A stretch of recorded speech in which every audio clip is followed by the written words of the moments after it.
Bonjour les enfants, aujourd'hui on va faire une leçon de conjugaison, le passé simple du verbe du premier groupe.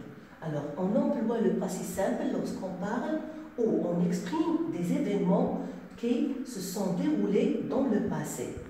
Maintenant, comment former le passé simple d'un verbe du premier groupe? On peut former bien sûr grâce au radical plus les terminaisons de passé simple. Alors, le radical, bien sûr, en effaçant ER de l'infinitif. Pour les terminaisons, ils sont ainsi. On a AI, AS, A, AM avec chapeau, AT et R. Alors, exemple de quelques verbes de premier groupe. Le verbe chanter, je vais ajouter les terminaisons selon la personne demandée. Alors, on a je. Alors, pour je, les terminaisons sont AI. Je chantais, tu, AS. Regardez, j'ai effacé ER de l'infinitif. J'ai gardé seulement le radical. Tu trouvas, AS. Il et elle, par là, A.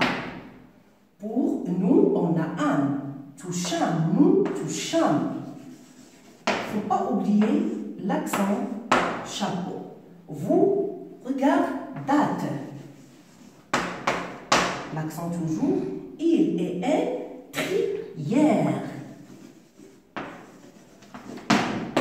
Trièrent.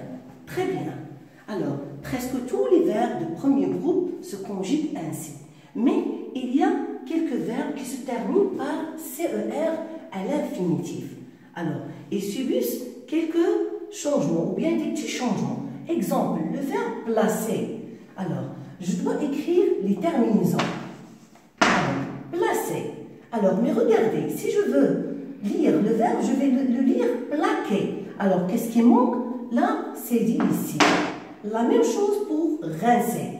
Donc, normalement, je dois dire tu rinças. Mais sans cédille, je vais lire rinca. Donc, je dois mettre la cédille ici. Pour il et elle, la même chose. L'on, ça. Parce que CA, ça se prononce K. Donc, on va ajouter la cédille pour prononcer l'on, ça. La même chose pour avancer. Nous avons Sam. Toujours on a A après C. Et ça se prononce K. C'est pour cela que je dois ajouter la cédille. La même chose pour vous. Vous, le verbe pincer, pinsate. Pinsate. Donc, je dois ajouter quoi? La cédille. Alors, pour commencer, le verbe commencer, je vais mettre les terminaisons R. Alors ici, je ne dois pas ajouter ou bien mettre la cédille. Pourquoi? Parce que CE, ça se prononce déjà ce. Donc, pas la peine de mettre la cédille. On a d'autres cas de quelques verbes qui se terminent par GER. Alors, est-ce qu'ils subissent aussi des changements ou non? Alors, ranger. Alors, si je mets ici AI, ça se prononce quoi? Ça se prononce ranger. Donc, il manque quoi? Je dois ajouter E pour dire ranger. Donc, où est-ce que je dois mettre E? Ici. Entre le radical, pardon, je vais l'écrire les petits, entre le radical et quoi? Et les terminaisons. Et ça se prononce ranger. La même chose pour tu. Le verbe manger. Je dois mettre E et j'ajoute les terminaisons. A, S. La même chose pour la troisième personne du singulier. Le verbe changer. J'ajoute E et je mets A. Et ça se prononce changea. Mangea, ranger. Si j'efface E, je vais lire ranga, ranger, manga, changa. Et ça, c'est faux. Pour nous, le verbe diriger. Alors, je dois mettre âme. Donc, je fais la même chose. Je mets E et j'ajoute les terminaisons A, M avec S. Âme, A-M-E-S. Je dois mettre E entre le radical et la terminaison. Le verbe échanger, la même chose, puisqu'on parle ici de A. Alors, échangeate. Échangeate, parce que GA, ça se prononce K.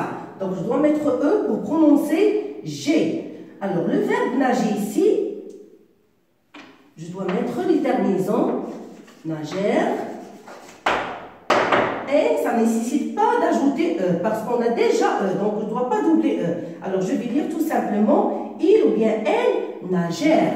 Alors, c'est clair? Donc, pour former le passé simple, j'ajoute un radical. Alors, et comment former le radical? J'efface tout simplement ER de l'infinitif. Et j'ajoute à ce radical les terminaisons suivantes. AI, AS, A, AM, AR. Je parle toujours du verbe du premier groupe. Mais pour les verbes qui se terminent par CER, comme placer, rincer, lancer, avancer, pincer, commencer et d'autres verbes, je dois ajouter la cédille dans quoi? Dans la première personne du singulier, la deuxième personne du singulier, la troisième personne du singulier, la première personne du pluriel et la deuxième personne du pluriel. Alors pour la troisième personne du pluriel, j'ajoute rien parce qu'on a déjà E. Pour des verbes qui se terminent par GER, alors ils subissent aussi quelques changements. Comment? J'ajoute, je dois mettre E entre le radical et la terminaison. Donc quoi? Dans la première personne du singulier, deuxième personne du singulier, la troisième personne du singulier. Et aussi dans la première personne du pluriel et la deuxième personne du pluriel. Pour la troisième personne du pluriel, je dois rien ajouter, tout simplement parce que GE, ça se prononce je. C'est très bien, j'espère que vous avez bien compris. Il faut apprendre bien sûr la leçon par cœur. Si vous avez un problème, n'hésitez pas à me contacter. Au revoir.